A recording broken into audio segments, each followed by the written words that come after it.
Lagot na. Isang nakakagimbal na voice recording umano ang nag-leak ngayon at tuluyang yayanig sa buong Kongreso pati na sa Malacanang.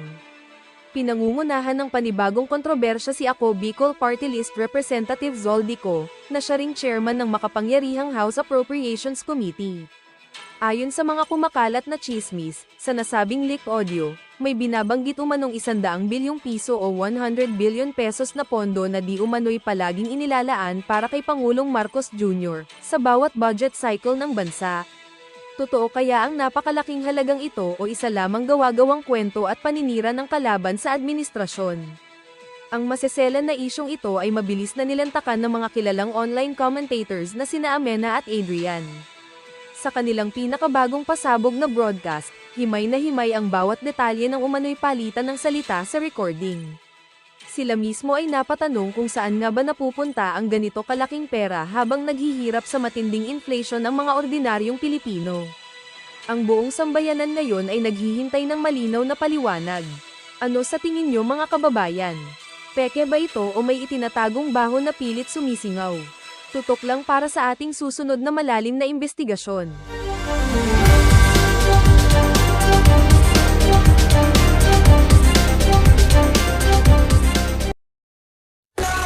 Maliwanag ho.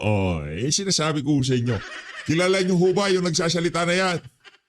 Kilala nyo. Kung kilala nyo, i-comment nyo sa baba kung ano pangalan ng mama na yan. At pagkatapos ho niyan, syempre, segue ho kagad tayo sa interview nitong si Congressman Mike Defensor dyan sa DZRH 1026 years. Palakpakan ho tayo. Pero bago yan, syempre, papanoorin ho muna natin ang pakiging lasinggera nitong si Jinky Luistro. Yan o. Ayan o, grabe naman yan. May hawak-hawak pang bote. Pambihira, tapos nag-i-speech pa habang may hawak ng bote. O tapos nagtumatagay pa. Palakpakan ho tayo. Ibang klase talaga to si Jinky. Yan ho ang congressman na gustong magpatanggal kay Vice President Sara Duterte. Palakpakan. Yan ang kalidad ng mga congressman, itong si Marcos Jr., nitong si Martin Romualdez. Rumekta ho tayo sa interview nitong si Kong Mike dyan sa DZRH 1026 News. Game! Yes, Admar, good evening sa iyo, and of course kay MJ, bagong gupit ang kaibigan natin sa lahat po ng nanonood. Magandang gabi po sa inyong lahat. Unahin ko lang muna dahil bukas na po yung oral argument po, Kong, ng Supreme Court sa tatlong national budget na kinikwestiyon ng iba't ibang grupo, iba't ibang mga individual. Ano po ang nakikita nyo po rito? Masyado bang matagal na bago ito nasimulan or napapanahon lang? Ano po masasabi nyo, Kong? Well, una naman, syempre, dahil budget yan, dapat sana naging mabilis, no? Yung ating Korte Suprema. Dalawa yan. Hindi lamang itong budget, pati maging yung kay Pangulong Duterte. Yung kaso na i-final din ng mga sumusuporta sa kanya ukol sa kanyang state kidnapping at pagtatanggal dito sa bansa. Pangalawa, yung budget. Napaka-importante ng bagay na yan. Kasi alam niyo naman na pagka ito ay natagalan o merong delay sa pagkakaroon ng desisyon tungkol dito, talagang apektado tayong lahat. Ang particular na kaso na yan, yung unprogrammed allocation na nakita natin sa pagdalang panahon, maging doon sa flood control hearing, maging ito talaga yung ginamit na instrumento para magkaroon ng nakawan. Kasi alam mo, ang unprogrammed budget, para lang po maintindihan ng ating mga kababayan, ang ibig mong sabihin dyan, meron tayong budget sa ating bansa. O kung lagi mo na sa iyong bahay, meron kang ilalaan na budget, at kung merong ekstrang kita o may ekstrang pondo, yun ang gagamitin mo para sa mga ibang mga proyekto o ibang mga bagay na sa pananaw ng eksekutibo ay hindi prioridad. Kaya ganyan yung nangyari sa budget natin. Gagawa tayo ng program allocation, yan ang prioridad natin, kailangan nating tapusin. At kung may sumobra tayong pondo, ito yung nilalaan natin sa program allocation. Ang nangyari dito sa program allocation, kung titingnan natin ng mga nakaraang panahon, meron pa nga dyan mga sarot, pinigma ni Pangulo mismo, no, nakita ko, Pebrero, na wala pa nga yun, hindi mo pa nakikita kung meron ka ng pondo o sapat na ba yung pondo na liko mo sa BIR o sa customs, yung mga revenues na tinatawag natin, para magpondo ka ng mga unprogrammed allocation. Kaya ako sa lalong madaling panahon, makagawa ng desisyon ng Korte Suprema yan, at maging batayan na talaga, maging para bang maging gabay natin kung paano tayo gumawa ng budget kasi ngayon lang natin nakita naman na mayroon palang posibilidad na abusuhin. Alam mo nung araw, may unprogram allocation na eh. Pero ngayon yung mga 5%, 3% of the budget at madalas hindi na-release. Ngayon, umabot ng 10 to 15% of the total budget, which is about 6 trillion. Maglalagay ka ng 600 billion, 700 billion, o kung minsan 1 trillion pa ang lalagyan nila, na talagang nakakagulat. Ngayon lang natin nakita yung ganito mga pangyari. At tingin ko, napapanahon na gumawa tayo ng malinaw na batayan kung paano talaga kikilos ang eksekutibo kasama ang Kongreso at Senado sa pag-aayos at pag-approve ng budget.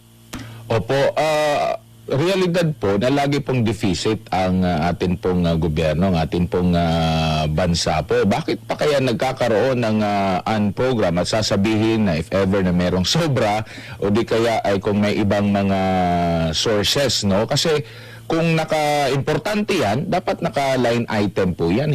Hindi nakalaki.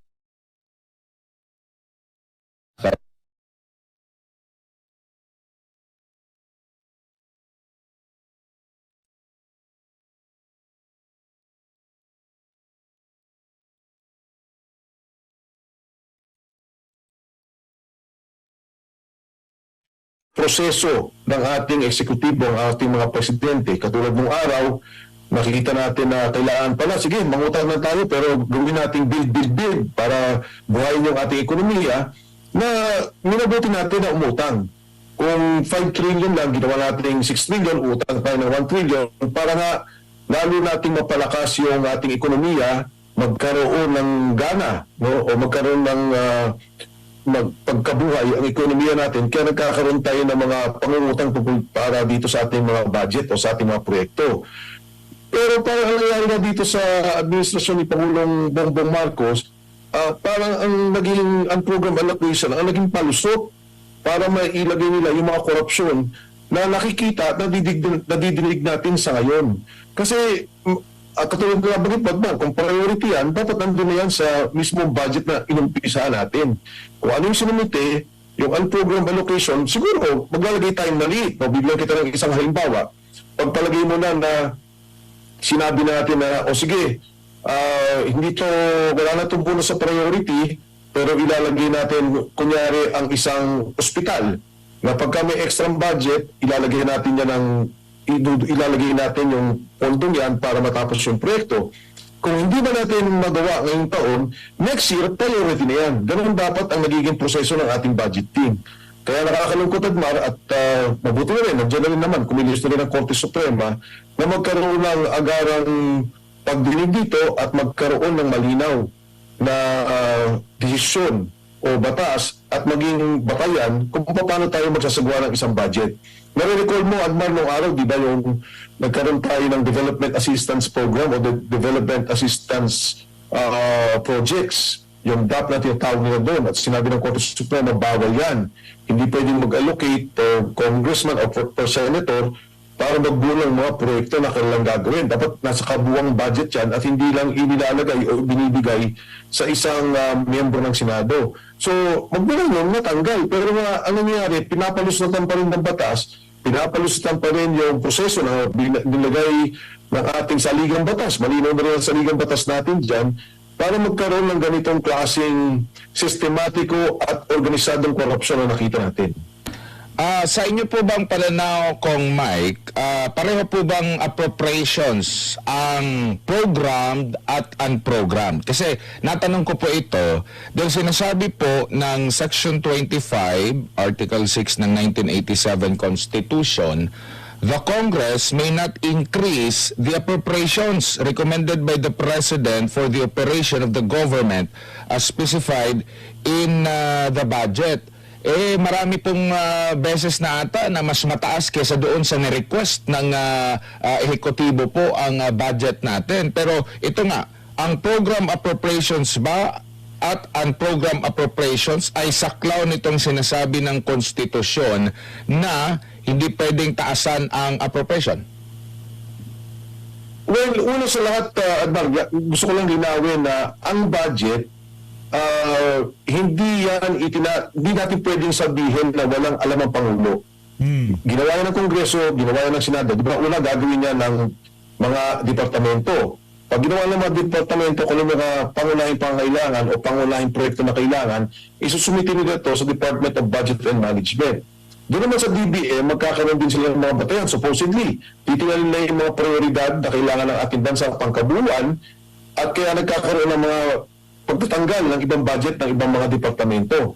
Pag sinumuntin ito kay Presidente, ang Pangulo naman, ibibigay ito sa Kongreso. Pagkatapos ng SONA, isusumitin niya na ito, magkakaroon na ng pagdinig tungkol dyan, magkakaroon ng mga debate at diskusyon.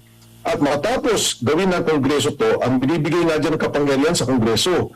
Dahil hindi lamang sa Pilipinas, maging sinimulan to sa Estados Unidos, kasi sabi yung mga distrito, sila may karapatan, no? Yung mga kinatawan ng mga distrito na ayusin yung budget na magkaroon ng malinaw na makikita nila ano ba yung pangangailangan ng distrito nila at yung pangkalatang pangangailangan ng bansa. Matapos yun, isusumite sa Senado. Kaya pag ito ay ginalaw o sabihin mo lang nagkaroon ng maraming program allocation kung ano mang ginawa nila dyan, babalik sa Pangulo yan para pirmahan niya eh. Kaya nga may veto power ang Pangulo at meron siyang pagtatanggal ng mga isiningit dito sa mga budget na to o sa mga proyektong ito, yan ang kapangyarihan ng Pangulo. Kaya ang Pangulo may responsibilidad na wala simula hanggang matapos ang budget. Pagdating natin sa no increase or decrease, dyan pumapasok na yung program allocation. Kasi ang sinasabi dito, yun lang ang pondo mo eh. Kung ano lang ang na inakuha mong pondo o naipon mo, na kolekta mula sa BIR, sa customs, sa PAGCOR, yan yung mga pangunahing ahensya nagbibigay ng revenues, no, sa ating bansa, sa ating gobyerno. Ngayon, kaya nagkakaroon ng program, supposedly, ito yung practice in the past, na sinasabi nila, o baka, sumobra at kumita naman tayo. Kesa naman bumalik na naman tayo sa Kongreso at Senado, magkaroon pa ng supplemental budget, ilalagay na natin yon. Kaya ang basis doon, sasabihin ng Department of Finance, sumobra ang pondo natin. Kung ang budget mo ay 6 na trilyon at naging 6.1 trillion, na may 100 bilyon ka rin dyan, yun dapat sinasertify ng Department of Finance. Ibibigay na muli yan sa Pangulo at pipirmahan ng DBM at pipirmahan ng Pangulo para ma-release ang mga proyektong yan. Kasi technically, hindi naman siya illegal. Pero dapat meron talaga malinaw na batayan na may sumobrang koleksyon. Ang nangyari nga, katulad ng binanggit ni Congressman Sidunab, katulad ng sinasabi ni Ega Eunice, katulad ng sinasabi ni Leandro Leviste, yung mismong hawak ng mga dokumento, wala pa nga tayo dun sa end of the year na para makita mo sumobra koleksyon mo, naglalabas na ng unprogrammed allocation. Yan sa aking palagay ang illegal. Yan sa aking pananaw ang hindi dapat. Parang sa bahay mo, sinabi mo, ito yung may negosyo ka kunyari, o meron kang trabaho. Sabi mo, ito yung pamalengke ko, ito yung panggas ko, ito yung pabaon sa mga bata, ito yung itatabi ko para sa eskwelahan. Nung matapos na yung taon, bigla kayong nagkaroon ng bonus, extra bonus. Sabi mo, sige, halika, mamasyal tayo. Pwede tayo mag-out of town kasi may extra akong kita. Dito hindi eh. Wala pa nga dun sa pagkatapos ng taon o wala pa nga dun sa batayan na kumita na kayo. Ang sabi na kagad, halika, mamasyal na tayo. Dito nangyari sa atin, halika na, kunin natin ang pondo, ilagay na natin sa program allocation, ilagay natin sa flood control, ilagay natin sa kung ano pang mga proyekto na malalaki ang sinasabing kickback o nakawan. Yan ang nangyari sa pondo natin. Kung Mike, bago lang si partner MJ, sakali po, no, na katigan itong maraming mga petitioner, no, kasi kinonsolidate ito ng Korte Suprema 2024, 2025 at 2026 po ito, no. If ever po na pumabor sa mga petitioner, pwede po bang sampahan ng kaso yung mga respondent po dito o yung mga involved sa pagbabudget or hindi? Kasi doon na siya hinimay after na ng kumbaga hinimay ng sabay-sabay, wala pang previous na ruling dito, kaya hindi mo masabing kahit na may ruling, inulit kahit na ibang taon po. Well, MJ, naalala mo yung final namin na impeachment case kay Pangulong Bongbong Marcos. Isa yan sa batayan na sinabi namin na ang ginawa mo doon sa program allocation, naglagay ka ng pondo sa unprogram allocation na illegal, tapos ang ginawa mo sa unprogram allocation for para flood control. Ang masama pa nga doon sa sinasabi namin, yung mga program, yung binabanggit mo MJ kanina, yung program, huwag gagalawin. Para mailusot pa nila yun, kinuha nila yung pondo ng, example na lang, yung Metro Manila Subway. Nasa program allocation yun, kasama na yun sa budget. Kinuha nila yun, nilagay sa program. Kung 100 bilyon yun, naglagay sila ng 100 bilyon na kung ano ng proyekto, kasama na dyan yung flood control. O de, nangyari, nandun sa program na yung Metro Manila Subway. Ngayon, yan ang binabanggit namin na kaso laban kay Pangulo na may culpable violation ng Constitution doon sa ginawa at syempre binabanggit na namin na yung buong schema lang to ay graft and corruption, plunder to the effect na meron kang pagnanakaw. Yun yung violation na binabanggit namin na final kay Pangulong Bongbong Marcos. Ngayon, ang tanong ay yung mga kawani ng gobyerno na hindi naman impeachment katulad ng Secretary of DBM, Secretary of Finance. Ako, ang palagay ko, kung mapapatunayan na meron silang ginawang pagkilos na hindi pa yung binabanggit natin na wala namang sobrang pondo, kinuha ninyo, tapos ang presidente, pinirmahan nyo ang program, nirelease ng Pebrero, eto palagay ko, pag hinimay, pwede rin magkaso. Pero siyempre, iniiwan ko na yan sa mga nag-file doon sa Korte Suprema tungkol dyan sa mismong budget na muna, yan muna tingnan natin. At kung may nakikita tayo later on based on the decision of the Supreme Court, magpa-file tayo ng aktual na kaso, tingnan natin. Pero palagay ko kahit nasabihin na hindi, natapos na, hindi naman alam, hindi naman conscious, hindi eh.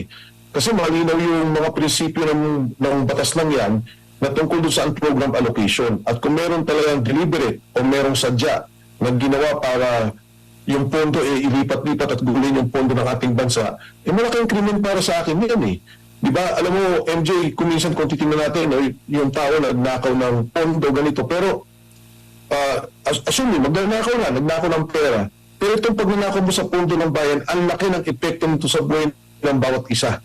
Ang laki ng epekto nito sa sitwasyon ng bawat Pilipino. Yung ginawa mo yung PhilHealth Fund, hindi ka nga nagpunto na nga sa PhilHealth Fund, tapos yung pondo pa naman doon, kinuha mo para ilagay mo sa program budget o sa buong kabuang pondo ng gobyerno at nakikita natin ginagamit sa flood control o ginagamit natin sa kung ano pang proyekto na malalaki kickback, mas malaking kasalanan yan eh.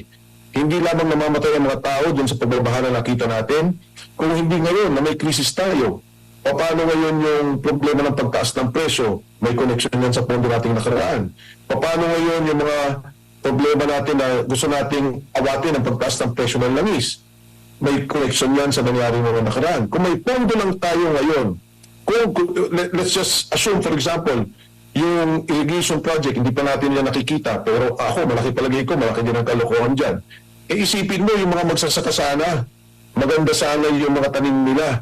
Hindi sana tayo apektado ng pagtaas ng presyo dahil meron tayong sarili mga bigas dito, may gulay tayo, at kung ano pa mga produkto na pwede sanang naibsan yung problema natin dulot ng kaguluhan o yung gera na nakita natin sa Middle East.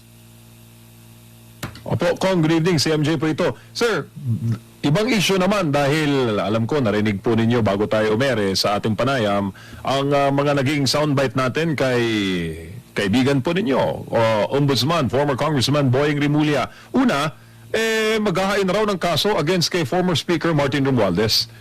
Anong tingin mo dyan, Kong? Nakasama niyo rin po ang dating speaker nung kayo po ay naging kongresista.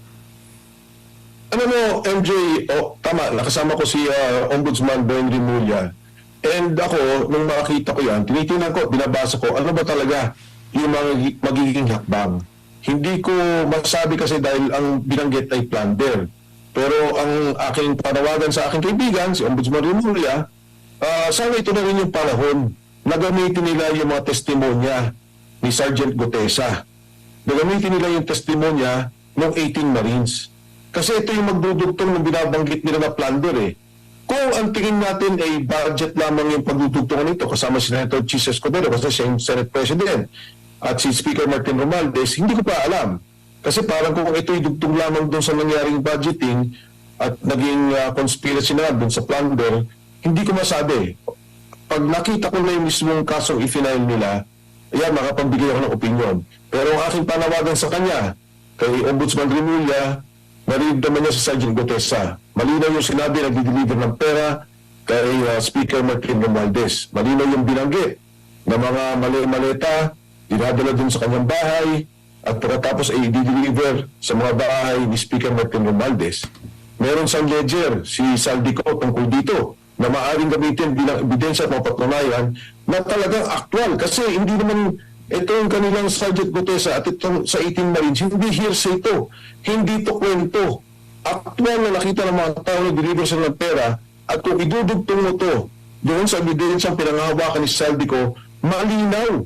Napakalinaw. At kung ito'y idudugtong na din natin doon sa mga binanggit ni Saldico, doon sa budget, at kung paano yung pag-aayos sa mga flood control, napakalinaw na talagang mabubuo nila yung kaso ng plunder. Mabubuo nila yung kaso ng delivery. Pagdating kay Senator Chis Escudero, hindi ko rin masabi yan kasi ang nagsabi naman ng deliver ay si Undersecretary Bernardo. So ibang level sa akin yan. Hindi ko alam masyado kung ano talaga yung pinangahawakan ni Undersecretary Bernardo at kung ano ebidensyang hawak niya. Pero tama rin naman yun dahil para may personal knowledge siya. O hindi parang, meron talaga. Nasabi niya may pinag-deliver ng isang tao. Pero sa lahat ng mga to, katulad na banggit at uulitin ko, kung talagang seryoso ang kaso kay Speaker Martin Romualdez, gamitin lang nila yung kay Sergeant Gutesa, gamitin nila dun sa 18 Marines. Dahil yun ang magdudugtong kay Saldico na talagang yung pera na ninakaw at sinasabi nila si Saldico nagnakaw. Ito ang mga nag-deliver at nag-deliver ng pera sa bahay ni Speaker Martin Romualdez. So anong masasabi mo doon sa tahak na investigasyon para po maghanap ng hustisya sa flood control anomaly? Sal-e na po ng mga kongresistang nabanggit sa anomalya ang hinahabol po ngayon ng ombudsman at nagbanta po siya sa House Secretary General na kakasuhan kapag hindi po magko-cooperate sa Office of the Ombudsman.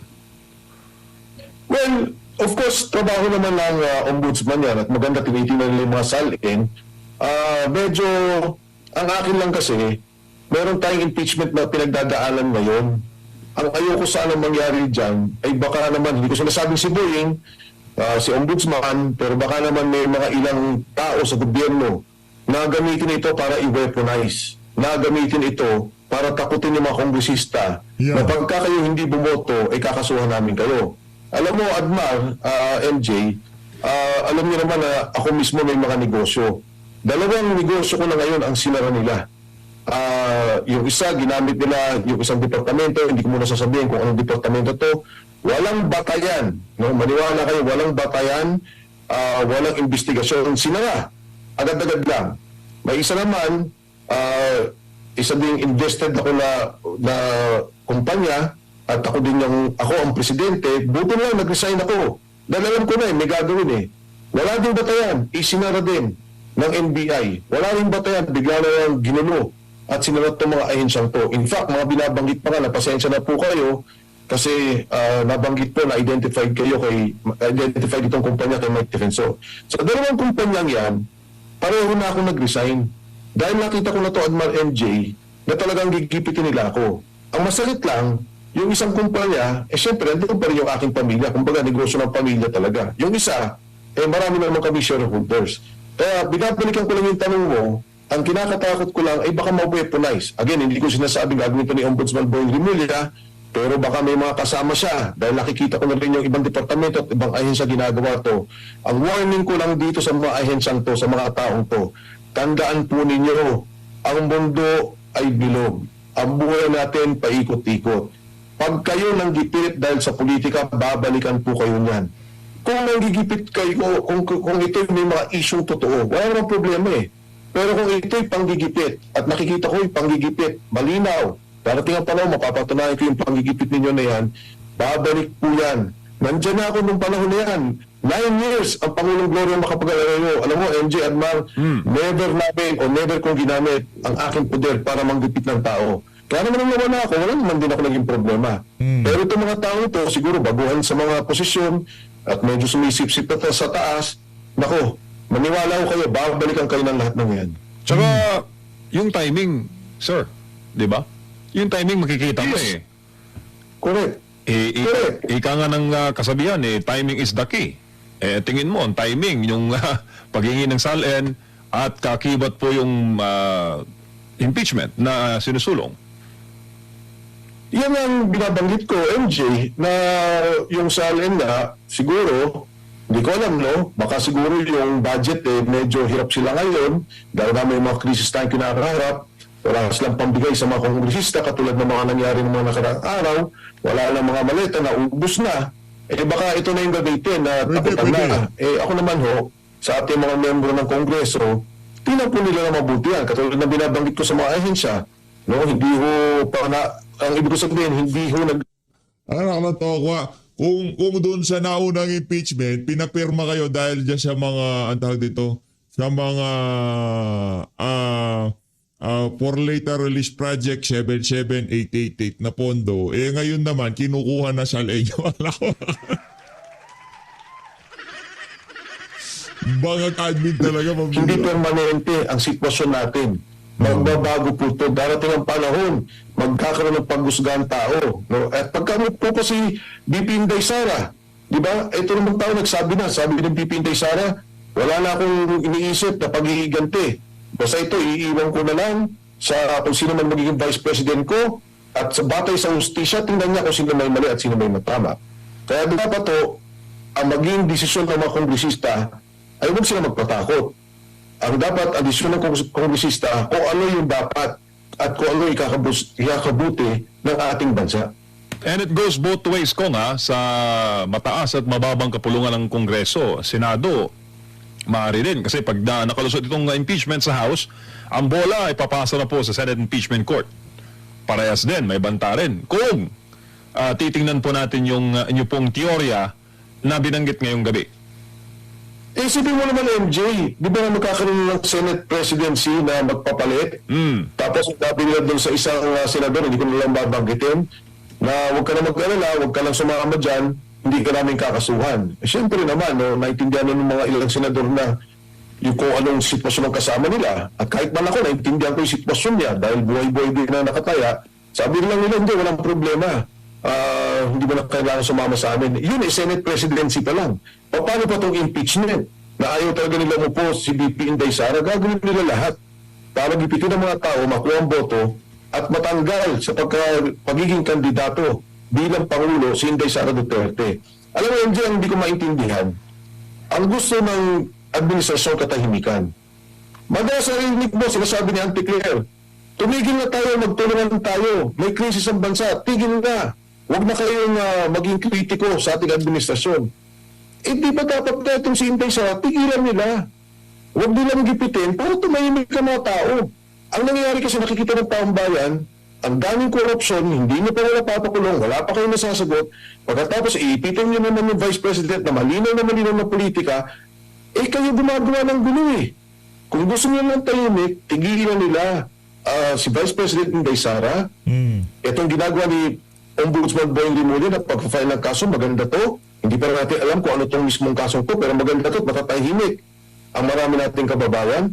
At ang pangatlo, higit sa lahat, ayusin natin yung problema natin sa krisis na kinakaharap natin sa ngayon. Problema ng mga drivers, problema ng mga sasakay o mga commuters natin, mga manggagawa. Magiging problema natin ang pagtaas ng presyo. Lahat ng to, kailangan tingnan at sagutin ng administrasyon. Dahil itong mga bagay nito ang nagbibigay ng destabilisasyon o nagbibigay ng kaguluhan sa ating bansa. Unahin natin ang kapakanan ng mga Pilipino bago tayo mag-usap-usap ng politika. Pero kung yan, gagawin yung politika at kung itatago ninyo yung mga nagnakaw, magkakagulo talaga ang bansa. Opo, Kong, kaya raw kasing pagsabayin ang impeachment at itong mga pagdinig hinggil po sa krisis na ating kinaharap sa kaugnay po sa gera sa Middle East. Nung panahon po ng COVID, maalala ko lang, pinagsabay din po ninyo ang investigasyon sa mahalagang issue, kuryente, tubig, PhilHealth. COVID yun baka kasi maaari kayong masumbatan ko na nung panahon nyo bilang congressman, may COVID, nag-iimbestiga kayo, eto may krisis, ba't di daw kayong pagsabayin yung impeachment? Ano mong pinagkaiba nun, Kong? Mali yun, napakalayo. Kasi yung nangyari sa COVID, umpisa pa lamang, umaksyon kagad kami. Yung COVID, 2 taon. So siyempre, nung ginawa na namin yung mga batas para doon sa COVID, di ba nagkaroon tayo ng diskusyon sa PhilHealth kasi di ba, ang problema, ang gusto namin i-suspend yung contribution ng mga OFWs dahil ng COVID. Kawawa naman yung maraming OFWs natin. Tapos pinag-uusapan doon yung mga pagbayad sa ospital. Ano ba dapat yung maging parameters ng PhilHealth sa pagbayad? Ano ba yung medium cost, high cost, minimum cost para sa mga ano? Related din sa COVID yun. Tapos nagkaroon na ng iba pa mga investigasyon sa kuryente. Bakit sa kuryente? Kasi ng mga panahon ngayon, marami nagtaas ng presyo ng kuryente. Tapos marami nagre-reklamo na sobrang tumaas naman ng presyo. Kaya tinaak nila ng investigasyon pero all related to the crisis. Wala tayong diniscuss noon